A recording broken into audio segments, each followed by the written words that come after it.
नमस्कार, मी श्रीकांत उमरीकर. आपण पाहतात अनलायझर लोकनीती. लाईक करा, शेअर करा, सबस्क्राईब करा. अनलायझरचं ॲप डाउनलोड करा. आज ईद आहे, रमजान ईद.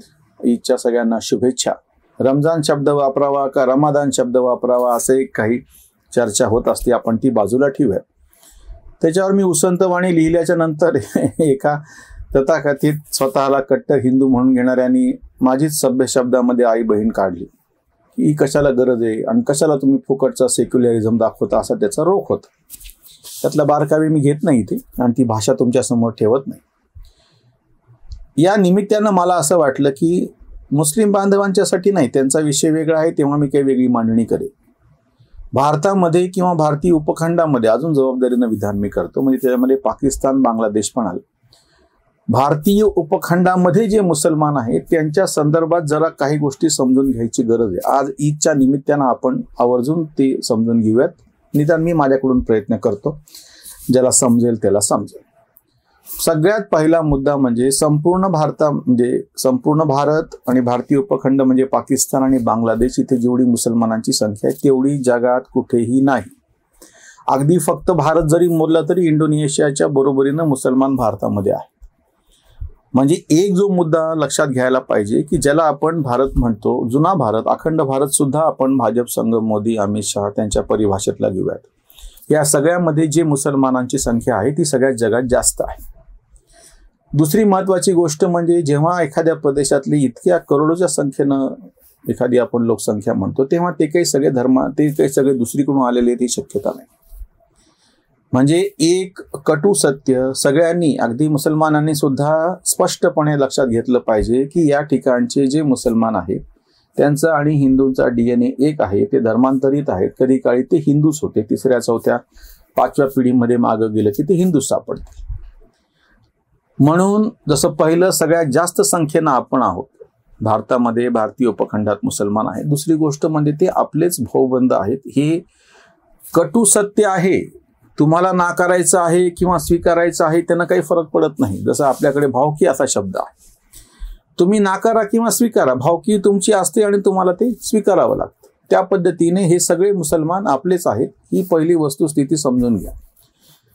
आता जो मला पुढे मुद्दा ठेवायचा आहे की महात्मा फुले ज्याला 18 धान्याचं कडबोळ असं 18 पगड जातीच्या बाबतीत म्हणले होते.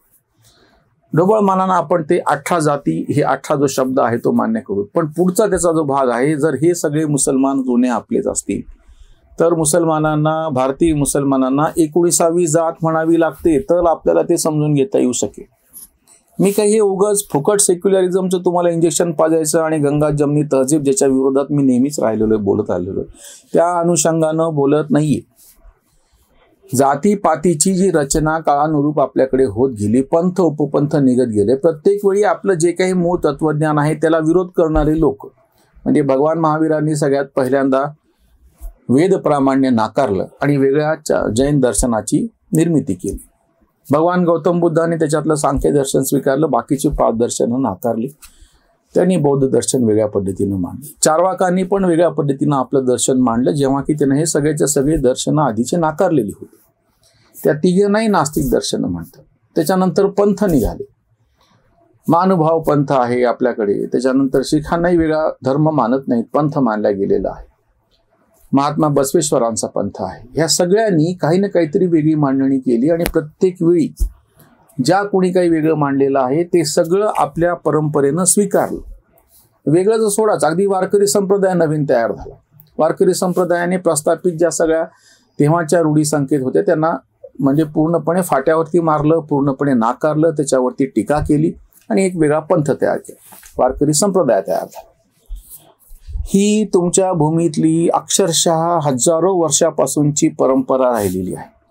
त्या अनुषंगाने जेव्हा इथे इस्लाम आला, चेरामल मस्जिद म्हणून जी पहिली मस्जिद आहे भारतातली, तो जो राजा केरळमधला होता, तो जेव्हा बाहेर गेला आणि बाहेरून वापस येताना जेव्हा त्यानं इस्लाम स्वीकारलेला होता आणि जेव्हा त्याचा मृतदेह वापस आला आणि मग त्याच्या स्मृतिप्रित्यर्थ जी मस्जिद उभारली गेली पहिली मोहम्मद पैगंबरांच्या हयातीत, ती पूर्वेला तोंड करून आहे.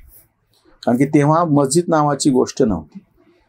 या ठिकाणी मग त्याची जी राणी होती तिला वाटलं की आपल्या नवऱ्याचं योग्य ती समाधी आपण स्थापन करावी या अनुषंगाने तिच्या स्मृतीप्रित्यर्थ जेव्हा तिनं मस्जिद बांधायचं ठरवलं, जेव्हा त्याच्या अनुयायांना विचारलं ते म्हणे आमच्याकडे काही वेगळी पद्धत नाही, तुम्ही सांगा काय करता. आमच्याकडे पूर्वेकडे तोंड असतं, पूर्वेकडे तोंड आहे. मंदिर असतं त्याला मंदिर नका म्हणू, मस्जिद म्हणा.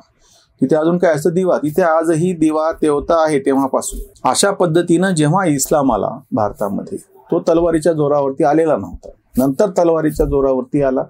नंतर राज्य रजवाड्यांनी काय कशा पद्धतीनं अत्याचार केले ती नंतरची गोष्ट. अगदी ह्या छत्रपती संभाजीनगरच्या जवळ डोमगाव म्हणून एक गाव आहे, दोणेगाव.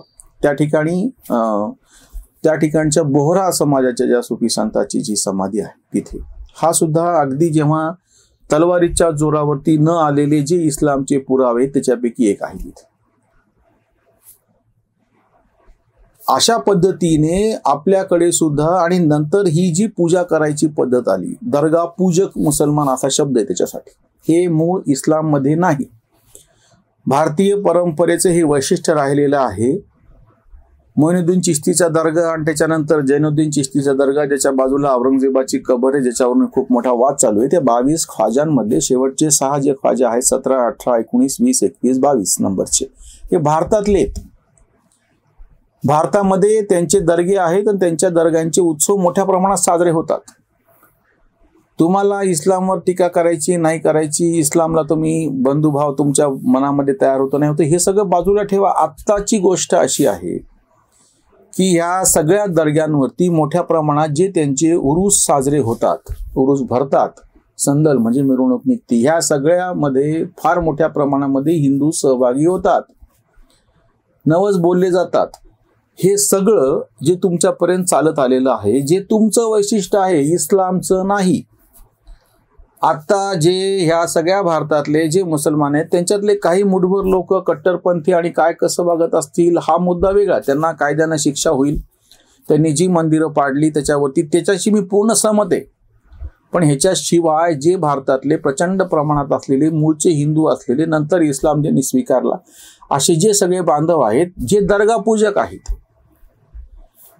हे दर्गा पूजक असलेले सगळे मुसलमान बांधव हे जे मूळचे बहुतांश प्रमाणामध्ये हिंदू आहेत, जे सगळं सुफी संगीत आणि त्याच्यामधून भक्तीची त्यांची जी परंपरा आहे ती सगळी हिंदू प्रभावातली आहे, शंकराचार्यांच्या अद्वैत तत्वज्ञानाच्या प्रभावातली आहे. हे लक्षात घ्या शांतपणे.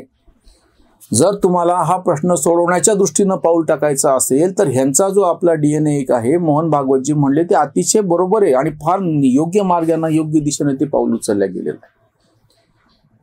शिक्षा मी पुन्हा त्या बाजूचा आहे. ज्या मंदिरांना पाडून मशिदी उभ्या केलेल्या आहेत ती मंदिरं परत हिंदूंना मिळाली पाहिजेत, मी ह्या मताचा आहे.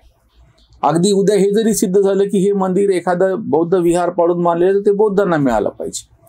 जैनांचं मंदिर बदलून जर हिंदूकडे आलं असेल, त्या जैनांनी तक्रार केली तर बरोबर ते मंदिर जैनांकडे जायला पाहिजे. ह्याच्यामध्ये काही वाद नाही. मी काही त्याच्या बाबतीमध्ये भाबडेपणानं मांडणी करतोय असं नव्हे. पण आत्ता या रमजान ईदच्या निमित्ताने हा ईद उल फित्र असा त्याचा मूळ शब्द आहे. अजून एक गोष्ट आपण विसरतो की ह्या सगळ्या मुसलमानांची जी भाषा तुम्ही मुसलमानांची भाषा म्हणून म्हणता ती 100% 100% भारतीय भाषा आहे, उर्दू. दिल्लीला जन्मलेली आहे.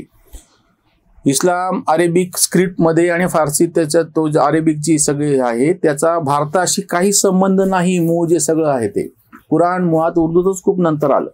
उर्दूत आणू नये, ते बाटल्या जाईल किंवा त्याचं पावित्र्य नष्ट होईल असं मानलं गेलेलं होतं. म्हणजे 3 गैरसमज. सगळ्यात पहिली गोष्ट म्हणजे सगळ्यात जास्त मुसलमान हे भारतीय उपखंडात आहे, त्याच्यामुळे आपल्याकडे वेगळं पाहावं लागेल. नंबर 2 हे सगळे मुसलमान बहुतांश मूळचे हिंदू आहेत.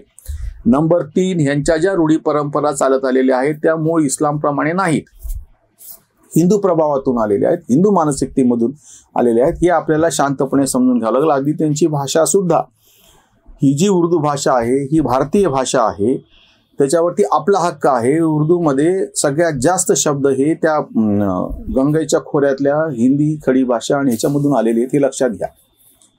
त्याच्यामुळे त्यांचं संगीत, अगदी त्यांचं वास्तुशास्त्र, अशा कितीतरी गोष्टीच्या त्यांचा संयोग प्रत्यक्ष भारतीय परंपरेत झाल्याच्या नंतर, म्हणजे जसं तो जो ताजमहालची जी वास्तू आहे तिच्या कळसावरती ज्या पद्धतीनं कमळाची फुलं आणि त्याच्या पाकळ्या अशी रचना केल्या गेलेली, हे सगळं हिंदू पद्धतीतून आलेलं आहे.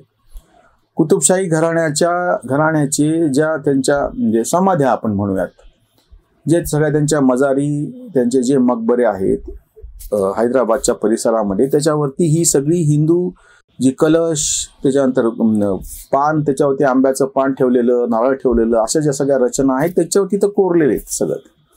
पानं, फुलं, नक्षी ही जी आहे त्याच्यामध्ये कोरले. उसंतवाणी. ईद मुबारक दिसे चंद्र कोर, नाचे मनी मोर आनंदाने. महिन्याभराचा करुणी उपास, सोडण्याचा खास दिवस. प्रेषितांचा झाला मदिना प्रवेश, उत्साह आवेश भक्तांमध्ये. त्याच दिवसाची ठेवी आठवण, ईदचा हा सण आनंदाने. अल्लाकडे करू सुखाची याचना, शांतीची प्रार्थना मनोमन. आप्तस्वकीयांच्या घेऊ गाठी भेटी, आप्तस्वकीयांच्या घेऊ गाठी भेटी, हृदयाच्या गाठी उकलूया. कांत रमादान आनंदाचा सण, नाचे कणकण आनंदाने, नाचे कणकण आनंदाने. आज ईदच्या निमित्ताने भारतातले जे मुसलमान आहेत ती आपली हिंदूंची 19वी जात आहे अशा दृष्टीनं जर त्यांना आपण बघितलं तर आपल्याला हा सगळा प्रश्न समजून घेण्यास मदत होईल, त्याची उकल करण्यास मदत होईल आणि आपण पुढे जाऊ. अन्यथा आपण कायमस्वरूपी द्वेष, जिथे गुन्हा घडलेला आहे त्याच्या बाबतीमध्ये मी भाबडेपणानं काही बोलत नाहीये, त्याला शिक्षा जरूर झाली पाहिजे. जी मंदिरं तोडल्या गेलेली आहेत त्याचे पुरावे आहे, त्याचा कोणी दावा करते, त्याच्यावरती जरूर कायद्यानं आपलं काम केलं पाहिजे आणि मूळ मंदिर सिद्ध झाल्याच्या नंतर त्या हिंदूच्या ताब्यात दिलं पाहिजे. पण हे सगळं करत असताना हे सगळे भारतीय मुसलमान हे त्यांचा आपला DNA एक आहे हे समजून घेतलं तर आपल्याला ह्याची काहीतरी उकल करता येईल आणि आपल्याला पुढे जाता येईल. सगळ्यांना परत एकदा या ईदच्या मनपूर्वक शुभेच्छा. धन्यवाद.